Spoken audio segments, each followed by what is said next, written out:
Elisha சொல்றாரு, ஒரு பிராண உற்ப காலத்திட்டத்துல ஒரு குமாரனை அணைத்து கொண்டிருப்பாய். ஹல்லேலூயா, ஹல்லேலூயா.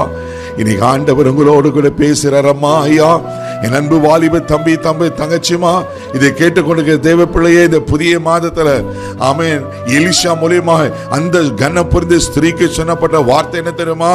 ஆமென், ஒரு குமாரனை அணைத்து கொண்டிருப்பாய்.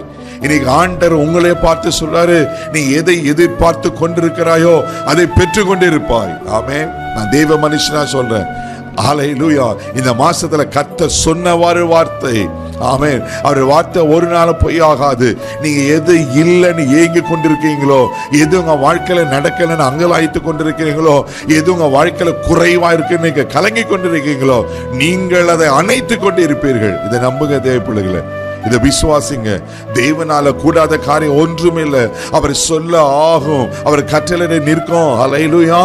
என் பிள்ளைக்கு இன்னும் திருமணம் நடக்கல பிரதர், என் பிள்ளைக்கு இன்னும் வேலை கிடைக்கல பிரதர், என் குடும்பத்தில் இருக்கிற இந்த பிரச்சனை மாறல பிரதர், என்ன காரியத்தை நீங்க எதிர்பார்த்து சோர்ந்து போயிருக்கிறீங்களோ, இந்த 2026 வருஷமா பல வருஷங்களா இப்படிதானே காத்து கொண்டிருக்கிறேன், பல ஆண்டுகளா நான் இப்படிதானே உடைந்து போயிருக்கிறேன், கலங்கி கொண்டிருக்கிறேன். அன்பு தாயே, தகப்பனே, இன்னைக்கு பரிசுத்த ஆவியானவர் உங்களை திட்டமாய் பேசுகிறார்.